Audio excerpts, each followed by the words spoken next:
नमस्कार दोस्तों, आप सभी का आपके अपने YouTube चैनल जीएस दरबार में हार्दिक स्वागत है। मेरा नाम है आशीष। दोस्तों, हम लोग जो है पिछले वीडियो के माध्यम से अवध के बारे में जाना था और फिर उसके बाद में अवध के नवाबों के बारे में चर्चा कर रहे थे। अभी तक हम लोगों ने शहादत खां, इसके बाद में सफदरजंग और सबसे अंत में हम लोगों ने शुजाउद्दौला तक बात कर चुके थे। इस वीडियो के माध्यम से जितने अन्य जो है नवाब रहे हैं अवध के, उनके बारे में चर्चा करेंगे।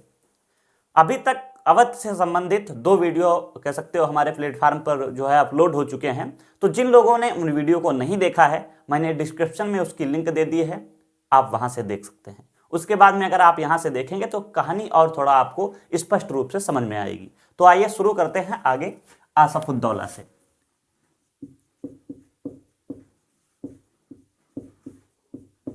आसफुद्दौला शासनकाल की बात करें तो 1775 ईस्वी से 1797 ईस्वी तक। सबसे पहले तो यही याद रखना है कि गद्दी पर कब बैठा, तो 1775 में गद्दी पर बैठा।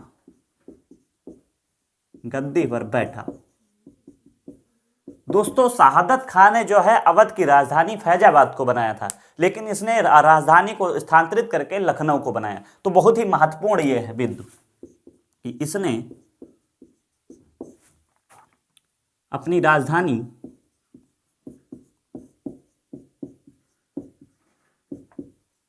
फैजाबाद से लखनऊ स्थानांतरित की।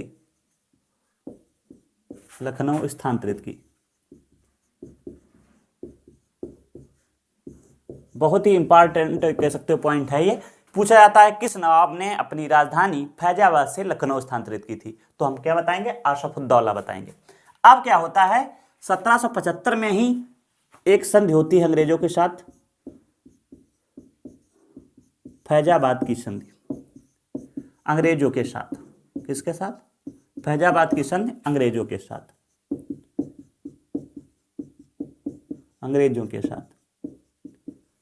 फैजाबाद की संधि होती है अंग्रेजों के साथ, और इसमें कहा जाता है कि कुछ आपको बातें माननी पड़ेगी। सबसे पहला पॉइंट इसमें यही बनेगा कि संधि में क्या मानता, या कह सकते हो अंग्रेजों ने मनवाई अपनी बात। तो पहला कि बनारस अब अंग्रेजों के आधिपत्य में रहेगा। कहा बनारस वाला क्षेत्र है ये मेरे क्षेत्र में रहेगा, अंग्रेजों ने कहा। और साथ ही साथ कहा कि अब जो है अवध की जितनी भी महिलाएं हैं उनकी सुरक्षा की गारंटी मेरी है। ये 2 जो है पॉइंट आपको याद रखने हैं। पहला क्या है कि बनारस अब अंग्रेजों के आधिपत्य में रहेगा फैजाबाद की संधि के द्वारा, और जितनी भी अवध की महिलाएं हैं उनकी सुरक्षा की गारंटी अब अंग्रेजों के पास है। ये 2 जो है संधियां होती हैं। इसके बाद में क्या होता है, 1781 का समय आता है। कब? 1781। अब इस समय जो गवर्नर है, गवर्नर की अगर हम बात कर लें तो वारेन हेस्टिंग्स हैं।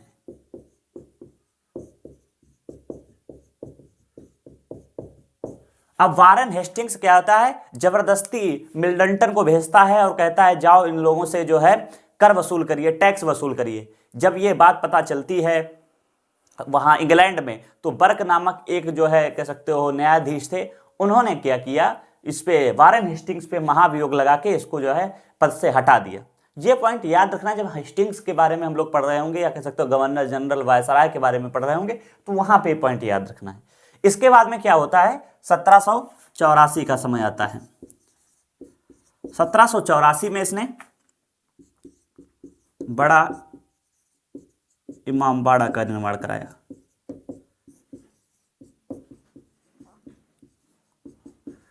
बड़ा इमामबाड़ा का निर्माण कराया किसके उपलक्ष्य में?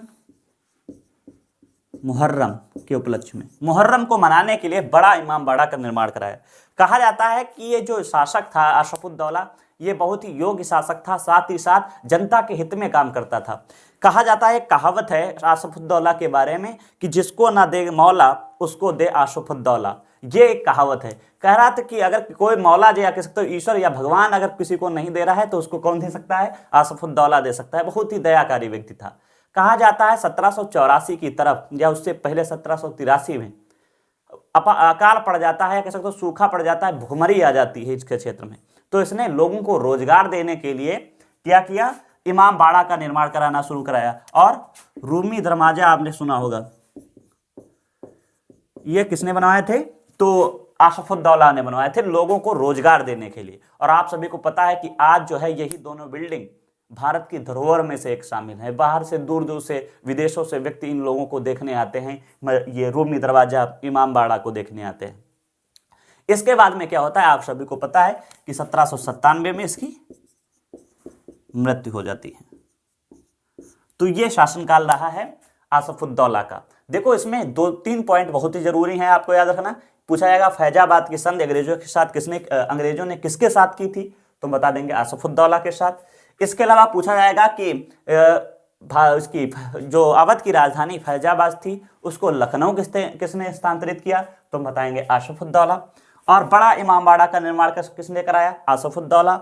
और रूमी दरवाजा का निर्माण किसने कराया, आसफुद्दौला ने कराया। अब देखो एक चीज समझे इससे, अगर हम थोड़ा टेक्निक से समझें तो ये आजकल जैसे आप लोग समझते हैं ये मनरेगा या नरेगा जो होता है वो इस तरीके से चलता है। उसमें क्या किया जाता है, सरकार जो है जितने भी गरीब वर्ग के लोग हैं उनसे जो है काम करवाती है और उसके बदले उनको रोजगार देती है और उनका जीवन यापन इस तरीके से चलता है। तो कहीं ना कहीं वो कह सकते हो एक सिस्टम है, यहीं से उठाया गया है कि किस प्रकार से लोगों को रोजगार देना है कि उनकी भी रोटी चलती रहे और सरकार का भी काम होता रहे। तो ये है आसफुद्दौला के बारे में। इसके आगे हम लोग जान लेते हैं, इसको साफ कर देते हैं। अगला शासक बैठेगा इसका पुत्र वजीर खान।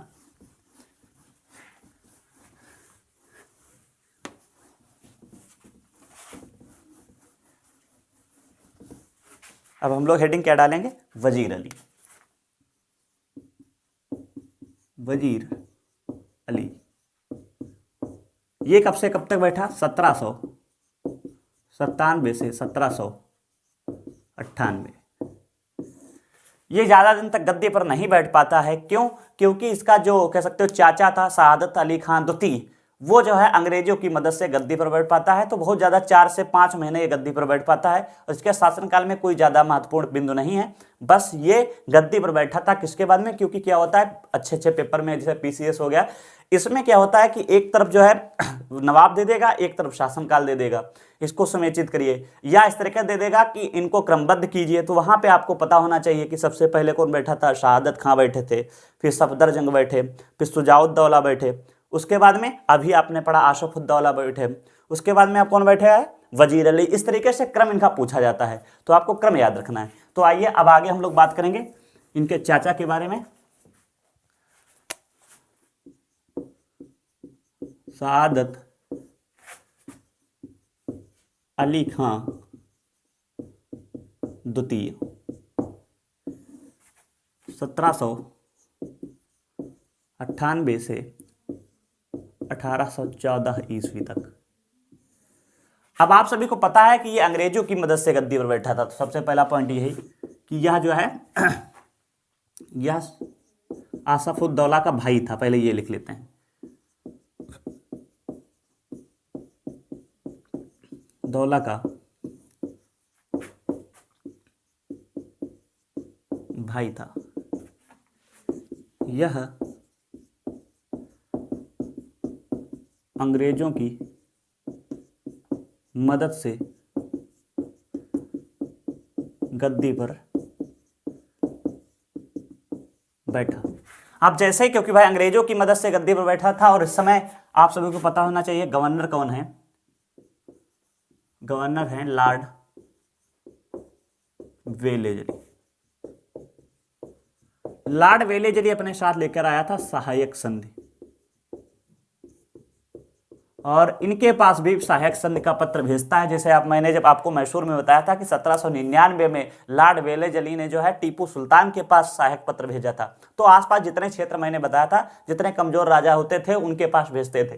तो ये पत्र किसके पास आया है, सआदत अली खां के पास आया है। और सआदत अली खां जो है मजबूरी थी, क्योंकि जो है अंग्रेजों की सहायता से बैठे थे। तो इन्होंने 1801 ईस्वी में सहायक संधि पर संधि पर हस्ताक्षर किए। इन्होंने क्या किया, 1801 ईस्वी में सहायक संधि पर हस्ताक्षर किए। इसमें जो जो कुछ क्षेत्र थे जो अंग्रेजों के अंडर में आ गए, देखो बनारस वाला क्षेत्र पहले इस कब्जे में ले लिया है। इसके अलावा कौन कौन से क्षेत्र आ गए देखो, तो एक रुहेलखंड वाला क्षेत्र शुजाउद्दौला ने जीता था, अब किसके क्षेत्र में चला जा रहा है, अंग्रेज ले रहे हैं। इसके अलावा गंगा यमुना का मध्य क्षेत्र, इस तरीके से कई अन्य क्षेत्र जो है अंग्रेज लोग ले लेते हैं और इनको फिर एक राजा काहे की उपाधि देते हैं, राजा की उपाधि दी।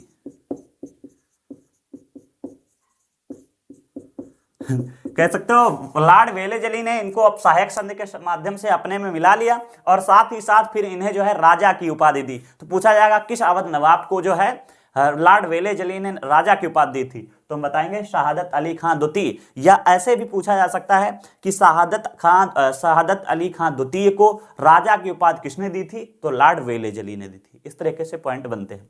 इसके बाद में क्या होता है, 1814 में इनकी भी मृत्यु हो जाती है। उसके बाद में अगले यहां पे जैसे आप सभी को पता है कौन बैठता है, गाजीउद्दीन हैदर अली खां। इनके शासनकाल की बात करें 1814 ईस्वी से 1827 तक। इनके बारे में कुछ ज्यादा चर्चा देखने को नहीं मिलती है, बस ये आपको याद रखना है कि इनको जो है अंग्रेजों ने बादशाह की उपाधि दी थी। काहे की उपाधि दी थी, बादशाह की उपाधि दी थी, और इनके बारे में कुछ ज्यादा लिखित साक्ष्य मिलते नहीं। इसके बाद में अगला कौन बैठता है, हैदर खां। इसका शासनकाल 1827 से 1837 ईस्वी तक। इनके बारे में भी कुछ नहीं याद रखना है। इसके बाद में अगला शासक कौन बैठेगा, मोहम्मद अली शाह। 1837 से 1842। मोहम्मद अली शाह में याद रखना है कि इसने जो है छोटा इमामबाड़ा की स्थापना कराई थी, तो यहां पे लिखे देते छोटा इमामबाड़ा।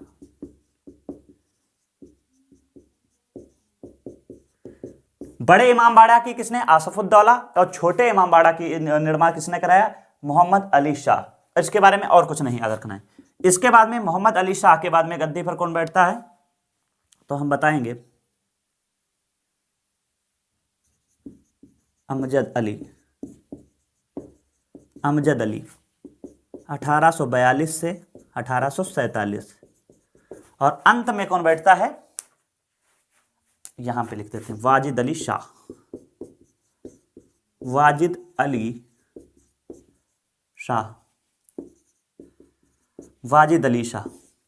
कब से कब तक, 1847 से 1856। और आप सभी को पता है कि किसने आउटड्रम की रिपोर्ट। अब देखो पहले तो ये याद रखना है कि वाजिद अली शाह ये अंतिम नवाब था। इसको फिर इस पॉइंट पे आते हैं, अंतिम नवाब। यह अंतिम नवाब था। पहला कौन था, शहादत खां, और अंतिम नवाब की बात की जाएगी तो कौन था, बिल्कुल सही, तो हम बताएंगे वाजिद अली शाह।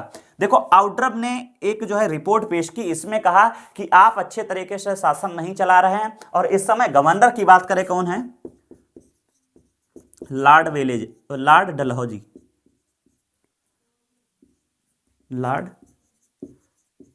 डलहौजी। और आप सभी को पता है कि लॉर्ड डलहौजी अपने साथ एक नीति लेकर आया था, विलय नीति या हड़प नीति, जिसके माध्यम से वह राज्यों का एकीकरण कर रहा था या अपने साम्राज्य में मिला रहा था।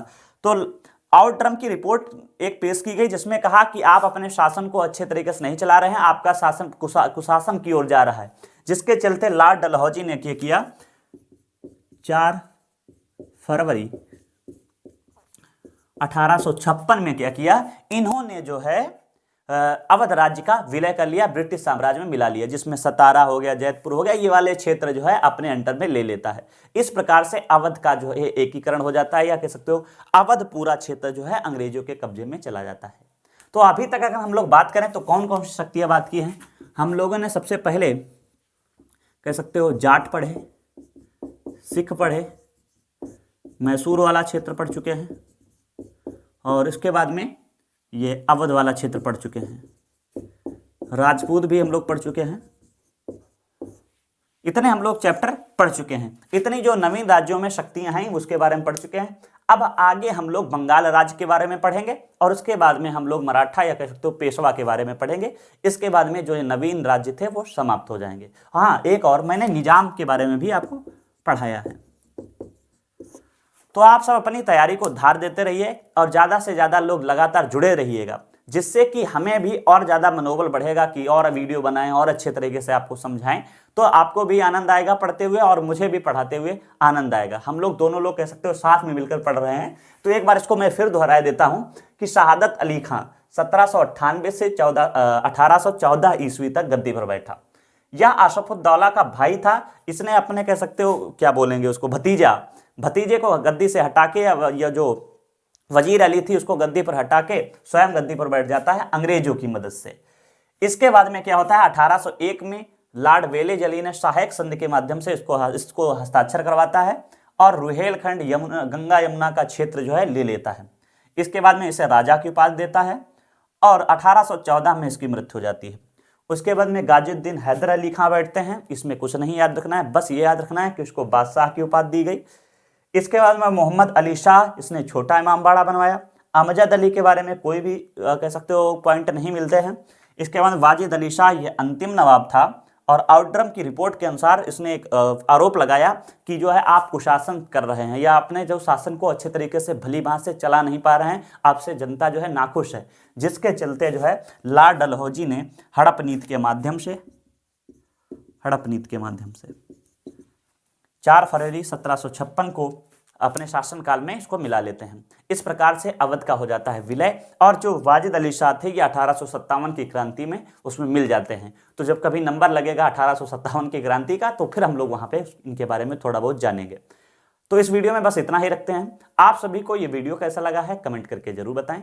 यदि वीडियो अच्छा लगा है तो वीडियो को लाइक जरूर करें, और अपने दोस्तों के पास जरूर शेयर करें। धन्यवाद।